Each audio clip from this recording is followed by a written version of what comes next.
गार्सलेयर के एपिसोड 16 के साथ हाजिर हूँ। तो लास्ट एपिसोड के एंड पे हमने देखा था हमारा लूली अपनी 8 हेक्साग्राम की पावर्स को यूज करते हुए वहाँ पर उस इलेक्ट्रिसिटी वाली लड़की को हरा देता है। उसको हराने के बाद उसे महसूस होता है बहुत ही पावरफुल अवेकनर उसी तरफ आ रहा है। लूली कहता है मुझे नहीं लगता कि ये कोई हमारा सर्वाइवर आर्मी का कोई साथी है जो कि मुझे बचाने के लिए यहाँ पर आ रहा है। ये भी कोई दुश्मन लगता है। जल्दी से भागता हुआ लिटिल कुई के पास जाता है और उसे कहता है लिटिल कुई क्या तुम ठीक हो? चलो जल्दी करो, हमें यहाँ से निकलना होगा। साथ ही वो जानविंग की तरफ देखता है और कहता है जानविंग चलो जल्दी करो, टाइम हो चुका है यहाँ से निकलने का, अपनी नौटंकी बंद करो और उठकर यहाँ पर आ जाओ। जानविंग जो कि पिछली एपिसोड में बहुत ज्यादा जख्मी हो गई थी वो जल्दी से उठकर बैठ जाती है और उसे कहती है तुम्हें कैसे पता चला कि मैं बिल्कुल ठीक हूँ, मैं अभी तक मरी नहीं हूँ। लूली लिटिल कुई को अपने साथ उठाकर आगे की तरफ चलना स्टार्ट करता है जबकि जानविंग उसके पीछे भागती हुई आती है और उसे कहती है मुझे ये बताओ ना कि तुम्हें कैसे पता चला कि मैं बिल्कुल ठीक हूँ जबकि तुम्हारे सामने उसने मेरी बॉडी के अंदर अपनी इलेक्ट्रिसिटी के साथ सुराख कर दिया था। लूली उसे कहता है क्योंकि तुम्हारे सर के ऊपर जो चार्ट है वो अभी भी मुझे बता रहा है कि तुम बहुत ज्यादा लकी हो। ज्यादा लकी इंसान इतनी आसानी से कैसे मर सकता है। लूली उन दोनों के साथ वहाँ से निकल जाता है। इन सभी के वहाँ चले जाने के बाद सेंडस वहाँ पर आती है और आकर उस लड़की की तरफ देखती है जो कि जख्मी हालत में वहाँ पर पड़ी होती है। वो वहाँ पर आने के बाद अपनी हीलिंग की एबिलिटी को यूज करती है। हीलिंग की एबिलिटी को यूज करते हुए उसकी बॉडी को हील करना स्टार्ट करती है। क्योंकि सेंडस के पास जो स्पेशल एबिलिटी है वो ग्रोथ की है, यानी कि वो किसी भी चीज को ग्रो करवा सकती है या फिर जख्मों को हील कर सकती है। उसकी बॉडी को हील करती है। वो काफी हद तक उसकी बॉडी को हील कर देती है लेकिन उसके कटे हुए बाजू को उसने अभी तक नहीं जोड़ा। इस गुस्से के साथ उसे कहती है क्या तुमने यहाँ पर फिर से किसी की जान ली है? वो उसे कहती है सेंडस मैं तो यहाँ पर सिर्फ अपनी टीचिंग्स दे रही थी लेकिन वो लोग यहाँ पर गाड़ी का इस्तेमाल कर रहे थे। तो सेंडस गुस्से के साथ अपनी पावर्स को रिलीज करते हुए उसके ऊपर अटैक करती है। उसे कहती है मैंने तुम्हें कितनी बार कहा है कि तुम्हें मारने के अलावा कुछ भी नहीं आता। मैंने तुम्हें कितनी बार कहा है कि सिर्फ और सिर्फ अपनी टीचिंग्स लोगों तक पहुँचानी है ताकि वो हमें ज्वाइन करें। उन सभी को हमें ज्वाइन करवाने की बजाय इन सभी को मारती रहती हो। मैंने तुम्हें सिर्फ और सिर्फ अपनी टीचिंग्स को दूसरों तक पहुँचाने का कहा था। ये नहीं कहा था कि तुम जिसे चाहे उसे मार सकती हो, जिसके ऊपर तुम्हें गुस्सा है तुम उसे मार सकती हो। मुझे तो लगता है कि फ्यूचर में तुम हमारे सेक्टर के कुछ मेंबर्स को भी मार डालोगी। वो अपनी सेंडस को सफाई देते हुए कहती है मैंने जिन लोगों को मारा है वो सभी लोग मरना डिजर्व करते थे क्योंकि वो लोग यहाँ पर गाड़ी लेकर आए थे। इन लोगों की वजह से हमारा नेचर बर्बाद हो गया। इन्होंने हमारे जंगलों को बर्बाद किया जिसकी वजह से ये एपोकलिप्स आया है। इसी वजह से मैंने इनको मार दिया। सेंडस उसे कहती है तुमने इस गार्डन्स के सारे प्लान्स को बिगाड़ दिया है। पास में मेरे लिए बहुत कुछ किया है। तुम्हारे कंट्रीब्यूशंस को देखकर लगता है कि तुम्हें इस बार जान से नहीं मारा जाएगा, इसी वजह से मैं तुम्हें जिंदा छोड़ देती हूँ। रही बात तुम्हारी बाजू की तो तुम्हारे बाजू को मैं फिलहाल नहीं जोड़ने वाली। तुम्हें नया मिशन दिया जाएगा, पहले उस मिशन को पूरा करना, उसके बाद मैं सोचूंगी कि तुम्हारे बाजू को उगाना है या नहीं। तुम्हारा बाजू तुम्हें वापस मिल जाएगा। इन फिलहाल के लिए चलो जल्दी से वापस चली जाओ। वापस जाने के बाद दीवार की तरफ मुंह करके खड़े हो जाना। जब तक मैं तुम्हें वहाँ से निकलने का ना कहूँ तब तक तुम्हें वहीं पर रहना होगा। वो लड़की सेंडस से कहती है ठीक है सेंडस मैं ऐसा ही करूंगी। सेंडस वहाँ से हमारे लूली का पीछा कर रही होती है। वो वहीं पर हवा में उड़ते हुए उसी तरफ जा रही होती है जिस तरफ लूली गया है। वो वहाँ से अपनी पावर्स को यूज करते हुए एक पंछी बनाती है और उस पंछी को कहती है जाओ जाकर उसे ढूंढो और उसके बाद मुझे बताना। पंछी उससे पहले उड़ता हुआ वहाँ से चला जाता है। हमारा नेक्स्ट सीन लूली का दिखाया जाता है। लूली लिटिल कुई की तरफ देखता है तो उसका चेहरा लाल हो चुका होता है। लूली कहता है इसका चेहरा तो बहुत ज्यादा लाल हो गया है, लगता है इसे बुखार है। लगता है कि इलेक्ट्रिसिटी की वजह से इसे बहुत बड़ा झटका लगा है जिसकी वजह से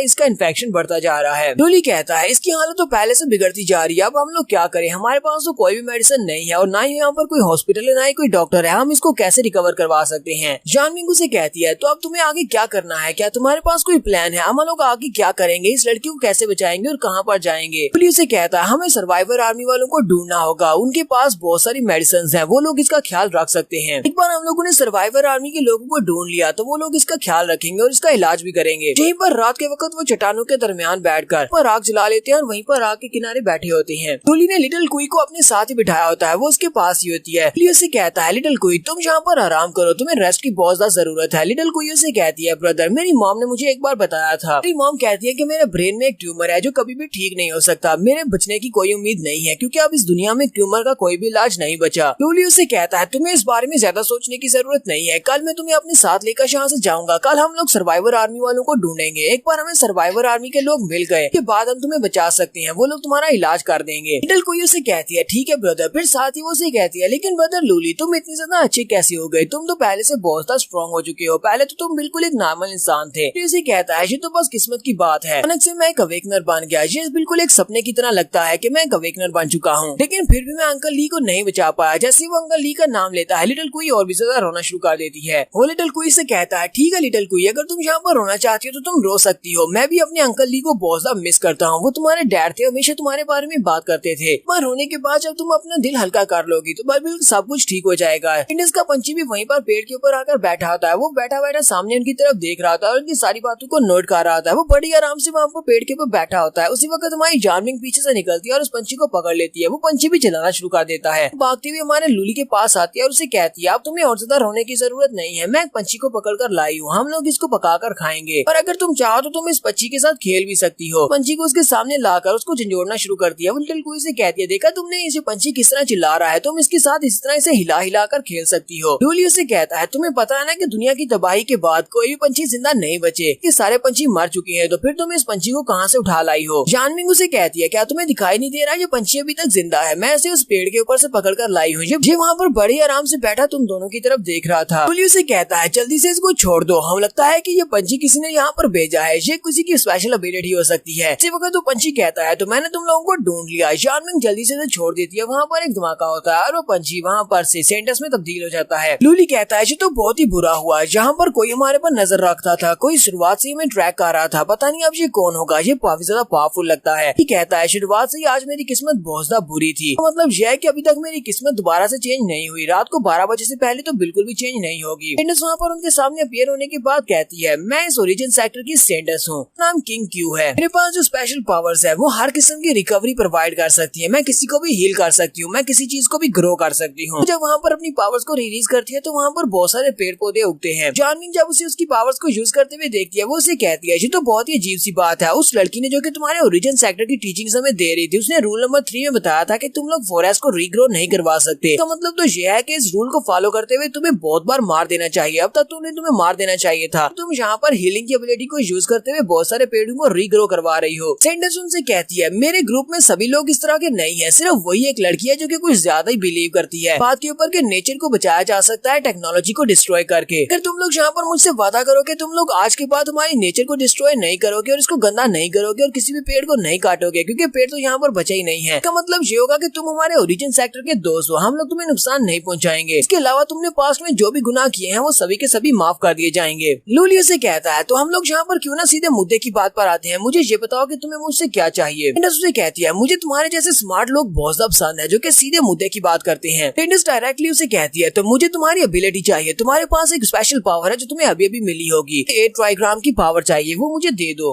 लूली उसे कहता है लेकिन तुम्हें इस बारे में कैसे पता चला कि मेरे पास 8 ट्राइग्राम की पावर है। टेंडस उसे कहती है मुझे एक भविष्यवाणी मिली है, उस भविष्यवाणी के मुताबिक तुम्हारे पास वो 8 ट्राइग्राम की पावर है, ना सिर्फ मुझे बल्कि बहुत सारे दूसरे कल्टीवेटर्स को भी इस बारे में पता चल चुका है कि तुम्हारे पास 8 ट्राइग्राम की पावर्स एक्टिवेट हो चुकी हैं। तुम्हें वाकई में इस दुनिया की तबाही के बारे में कुछ भी नहीं पता, क्या तुम्हें नहीं पता कि ये एपोकलिप्स क्यों हुआ है। यहाँ पर सेंडस उसे कहती है मैं तुम्हें बताती हूँ कि ये तबाही क्यों मची, ये सारी की सारी तबाही हम इंसानों के ऊपर गॉड्स की पनिशमेंट है, गॉड्स ने हम इंसानों को यहाँ पर पनिश किया है। तुम्हारे पास जो स्पेशल आर्टिफैक्ट है 8 ट्राइग्राम, ये एक बहुत ही स्पेशल आर्टिफैक्ट है जो कि गॉड्स की डोमेन से यहाँ पर आया है, की मदद से हम लोग गॉड्स की पावर को अचीव कर सकते हैं और डेमी गॉड स्टेट पर पहुँच सकते हैं। मैं अभी तक इस बात का अंदाजा तो हो गया होगा कि जब से तुम्हारे पास ये वेकनर्स की पावर्स आई होंगी तब से तुम हमेशा ही मुश्किल में रहती हो। जिसके पास भी 8 ट्राइग्राम की पावर होगी ये गॉड्स की पावर है, एक आम इंसान तो हमेशा मुश्किल में रहेगा ही, लेकिन अगर ये वाली पावर किसी गार्ड के हाथ में लग जाए या फिर मेरे जैसी एक गॉडेस के हाथ में, तो हम लोग पूरी दुनिया को दोबारा से रिकंस्ट्रक्ट कर सकते हैं। हमारे पास जो 8 ट्राइग्राम की पावर है यही हमारी चाबी है एक नई दुनिया बनाने के लिए, नई दुनिया को अनलॉक करने के लिए, इसलिए ये पावर मुझे दे दो, हमारा सेक्टर इस पावर को बहुत ही अच्छे से यूज कर सकता है। यहाँ पर तुम्हारे लिए एक बहुत ही अच्छी ऑफर है, अगर तुम 8 ट्राइग्राम की पावर्स मेरे हवाले कर देते हो तो तुम्हारे में इस लड़की के ब्रेन में जो ब्रेन ट्यूमर है मैं इसको बिल्कुल हील कर दूंगी, मैं अपनी हीलिंग पावर्स को यूज करते हुए ऐसा कर सकती हूँ, मैं इस लड़की को ठीक कर दूंगी। थोड़ी देर गुजरने के बाद वो हमारे लूली से कहती है तो क्या तुमने डिसाइड कर लिया, मुझे बताओ कि तुमने क्या डिसाइड किया है, तुम एक बहुत ही स्मार्ट लड़की हो, मुझे लगता है कि तुम बहुत ही सोच समझकर अपने फैसले को चूज करोगे, यहाँ पर क्या करना चाहिए। लूली यहाँ पर सोच रहा होता है कि अब उसे क्या करना चाहिए। वो लिटिल कुई की तरफ देखता और कहता है मेरे पास जो 8 ट्राइग्राम की पावर्स हैं इसी ने कहा कि वो गॉड्स की पावर है, इसका मतलब वो बहुत सा मिस्टीरियस और पावरफुल है। लिटिल कुई मेरे अंकल ली की बेटी है, मैं अंकल ली की बेटी को इस तरह मरने भी तो नहीं दे सकता, मुझे यहाँ पर इन दोनों के बीच में से किसी एक को चूज करना होगा, क्या मुझे लिटिल कुई की जान बचानी है या फिर मुझे उस आर्टिफैक्ट को बचा कर रखना है। जानविंग भी चिल्लाकर लूली से कहती है लूली अपनी 8 ट्राइग्राम की पावर इसको मत देना। लूली से कहता है जानविंग मुझे अच्छी तरह से पता है मैं इसको ये पावर्स नहीं देने वाला। लूली से कहता है हाँ मैंने सोच लिया है। सेंडस उसे कहती है तो फिर जल्दी से बताओ कि तुमने यहाँ पर क्या फैसला किया। इसे कहता है मैंने यहाँ पर ये फैसला किया है कि मैं तुम्हारे प्रपोजल को रिजेक्ट करने वाला हूँ, मैं तुम्हें 8 ट्राइग्राम की पावर्स नहीं दूंगा। सेंडस उसे कहती है तो तुम्हारे अंदर इतनी ज्यादा हिम्मत है कि तुमने यहाँ पर मुझे मना कर दिया है, क्या तुम्हें पता भी है कि मैं कितनी पावरफुल अवेकनर हूँ, इसके बावजूद तुम यहाँ पर मेरी ऑफर को रिजेक्ट कर रहे हो, तुम्हें लगता है कि मैं इस बात से तुम्हारे पर गुस्सा नहीं होंगी। लूली से कहती है तुम तो बस एक मासूम से लड़के हो जिसने अभी तक ज्यादा दुनिया को नहीं देखा, तुम इस लड़की को प्रोटेक्ट करना चाहते और अपनी पावर्स भी किसी को नहीं देना चाहते। तुम्हारे पास गॉड्स की तरफ से एक ट्रेजर है, तुम्हारे हाथ लगा है, लेकिन तुम इस ट्रेजर को संभाल कर नहीं रख सकते। इसी वजह से अब बहुत सारे लोग, पावरफुल लोग जहाँ पर तुमसे इस ट्रेजर को छीनने के लिए आएंगे। मैंने जहाँ पर तुम्हारे पर कोई भी अटैक नहीं किया और ना ही तुम्हारे साथ कोई जोर जबरदस्ती की है, लेकिन अब जबकि ये लोग यहाँ पर आ चुके हैं तो ये लोग तुम्हारे साथ इतनी आसानी से पेश नहीं आएंगे। यहाँ पर सेंडर्स किंग क्यू के अलावा भी कुछ और अवेकनर्स हैं जो कि लूली से उसकी 8 ट्राइग्राम की पावर्स को छीनने के लिए आए हैं, जिन्हें हम लोग नेक्स्ट एपिसोड में देखेंगे, जहाँ पर हम लोग अपनी एपिसोड 16 का एंड करेंगे। एपिसोड की एक्सप्लेनेशन अच्छी लगी हो तो कमेंट करके जरूर बताइएगा। चैनल को सब्सक्राइब कर दे, वीडियो को लाइक और शेयर कर दें। शुक्रिया।